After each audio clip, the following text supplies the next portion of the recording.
Hello everyone, आप सभी का हमारे फार्मा वाला यूट्यूब चैनल पर स्वागत है। आज का जो हमारा टॉपिक रहेगा वह ब्लड रहेगा।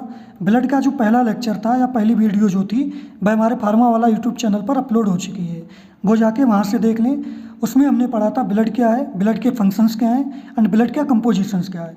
तो ब्लड का कंपोजिशंस हमारा दो है, एक ब्लड प्लाज्मा जिसका जो प्रतिशत रहता है ब्लड में वह 55% रहता है, और दूसरा फार्म्ड एलिमेंट जिसका जो प्रतिशत रहता है वो 45% रहता है। तो ब्लड प्लाज्मा का हम कंपोजिशंस भी पढ़ चुके हैं फर्स्ट लेक्चर में। इसमें देखते हैं farmed elements.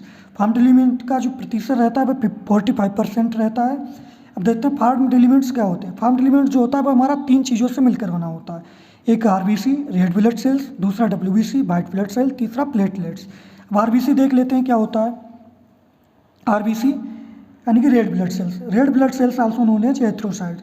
Red blood cells को हम दूसरे नाम से भी जानते हैं। किस नाम से जानते हैं? एरिथ्रोसाइट्स के नाम से जानते हैं। पहला पॉइंट ध्यान रखेंगे। दूसरा point, it is composed of 45% of total blood volume. RBC का जो प्रतिशत रहता है ब्लड में वह कितना रहता है? बट 45% रहता है। ठीक है। Next point, its colour is red. इसका जो आरबीसी का जो कलर होता है वह कैसा होता है? रेड होता है, लाल होता है। क्यों होता है? Due to the presence of haemoglobin, क्योंकि इसमें हीमोग्लोबिन उपस्थित रहता है। ठीक है, ध्यान रखेंगे। आरबीसी का कलर रेड क्यों होता है? Due to the presence of haemoglobin, क्योंकि आरबीसी में हीमोग्लोबिन प्रेजेंट रहता है। उसका next point, its shape is generally circular. इसका जो आकार होता है वह ज़्यादातर कैसा होता है? सर्कुलर होता है। सर्कुलर मीन्स वृत्तीय होता है। एंड कैसा होता है? बाई कॉनकेव होता है। बाई कॉनकेव मीन्स द्विवतलीय होता है। ठीक है, ये चीज़ ध्यान रखेंगे। उसके बाद its diameter is about 7 to 8 micrometre. अगर इसके हम डायमीटर की बात करें, व्यास की बात करें, तो इसका जो व्यास होता है, डायमीटर होता है, वह 7 to 8 माइक्रोमीटर, 7 से 8 माइक्रोमीटर होता है। And thickness is about 2 micrometre. और इसकी जो थिकनेस होती है, आरबीसी की जो थिकनेस होती है वह कितनी होती है? 2 माइक्रोमीटर होती है। आगे देखते हैं। It's count is about 5.4 millions RBCs in males. अगर इसके हम काउंट की बात करें तो ये मेल्स में हमारा 5.4 मिलियंस पाया जाता है, 5.4 मिलियंस पाया जाता है। वहीं पर अगर फीमेल्स की बात करें तो फीमेल्स में 4.8 मिलियंस पाया जाता है, मतलब 4.8 मिलियंस फीमेल्स में और मेल्स में 5.4 मिलियंस। ठीक है, ये ध्यान रखेंगे। Life span of RBC is about 120 days.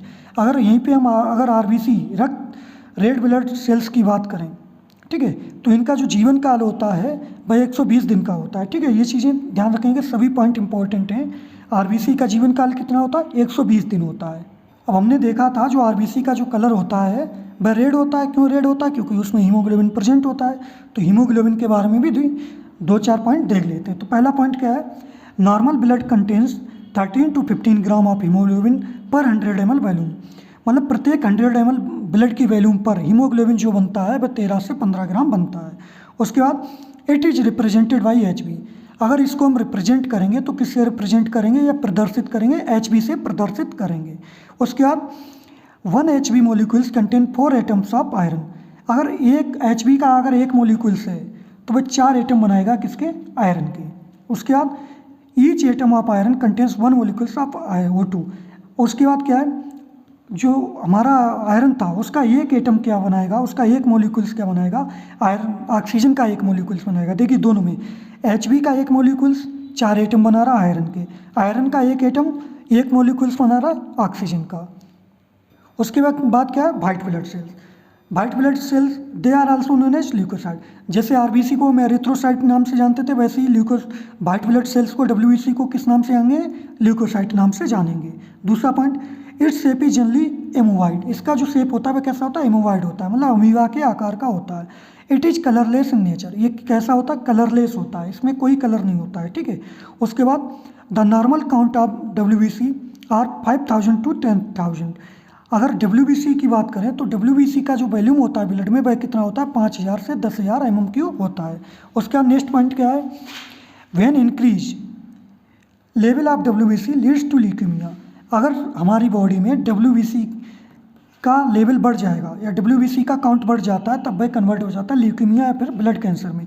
मतलब कि ये 10,000 से ज़्यादा नहीं होना चाहिए। अगर 10,000 से ज़्यादा हमारी बॉडी में हुआ तो क्या हो जाएगा? ब्लड कैंसर हो जाएगा। ठीक है। उसके बाद टाइप्स की बात करते हैं, टाइप्स ऑफ डब्ल्यूबीसी। तो ये 2 प्रकार का होता है, एक ग्रेनुलोसाइट्स, दूसरा एग्रेनुलोसाइट्स। ठीक है। डब्ल्यूबीसी दो प्रकार का होता है, पहला ग्रेनुलोसाइट्स, दूसरा एग्रेनुलोसाइट्स। ग्रेनुलोसाइट्स क्या होता है इसके बारे में जान लेते हैं। About 75% of WBC consist of granulocytes. WBC में जो प्रतिशत रहता है ग्रेनुलोसाइट्स का वह कितना रहता है, 75% रहता है। It is divided into 3 types, ये 3 पार्ट्स में डिवाइड होती है। पहला कौन सा, न्यूट्रोफिल। न्यूट्रोफिल के बारे में जान लेते हैं। They are about 60 to 70% of total WBC. इनका जो डब्ल्यूबीसी में प्रतिशत रहता है न्यूट्रोफिल का, वह 60 से 70% रहता है। उसके बाद एसिनोफिल। एसिनोफिल का जो प्रतिशत रहता है ब्लड में वह 2 से 4% रहता है। उसके बाद basophil.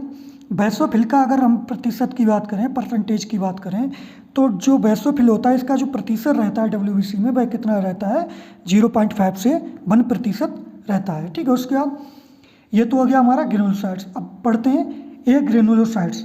They don't contain any type of granule. जो ए ग्रेनुलोसाइट्स होते हैं ये किसी भी प्रकार का ग्रेनुल को तैयार नहीं करते हैं। And they are of generally 2 types, ये भी 2 प्रकार में बटे होते हैं। ठीक है, पहला कौन सा है देखते हैं। पहला हमारा हो जाएगा लिम्फोसाइट्स, दूसरा हमारा हो जाएगा मोनोसाइट्स। ठीक है, ध्यान रखेंगे। अब लिम्फोसाइट क्या होता है ये भी देख लेते हैं। Lymphocyte they are 20 to 25% of total WBC. अगर ल्यूकोसाइट का डब्ल्यूबीसी में प्रतिशत की बात करें तो ये डब्ल्यूबीसी में 20 से 25% पाया जाता है। कौन, leucocyte. They are generally exits into 2 different form. अब देखिए ये भी अपने आप में 2 प्रकार का होता है, एक बी लिम्फोसाइट्स और एक टी लिम्फोसाइट्स। उसके बाद मोनोसाइट। मोनोसाइट की अगर प्रतिशत की बात करें तो they are 3 to 8% of total WBC. जो डब्ल्यूबीसी का जो वैल्यूम होता है उसमें ये 3 से 8% पाया जाता है। उसके बाद प्लेटलेट्स की बात करें तो they are also known as thrombocyte. जैसे हम आरबीसी को एरिथ्रोसाइट्स, डब्ल्यूबीसी को ल्यूकोसाइट्स, वैसे प्लेटलेट्स को हम थ्रोम्बोसाइट के नाम से जानते हैं। उसका next point, the normal platelets count is approx 1.5 lakh से 4 लाख। अगर हम प्लेटलेट्स की बात करें ह्यूमन बॉडी में अगर ब्लड की जो ब्लड होता है उसमें अगर हम प्लेटलेट्स की बात करें तो ये 1.5 लाख से 4 लाख के बीच में होनी चाहिए। ठीक है, उसके बाद they are of disc shape. इसका जो प्लेटलेट्स का जो शेप होता है वह कैसा होता है, डिस्क के आकार का होता है। उसके बाद their diameter is about 2 to 4 micrometre. अगर इसके हम जो प्लेटलेट्स होता है अगर इसके हम डायमीटर की बात करें तो इसका जो डायमीटर होता है वह कितना होता है, 2 से 4 माइक्रोमीटर होता है। अगर इसके हम जीवन काल की बात करें, लाइफ स्पैन इज अबाउट, तो इसका जो जीवन काल होता है वह 5 से 9 दिन होता है, 5 to 9 डेज। उसका next point, it plays major role in हीमोस्टेटिस।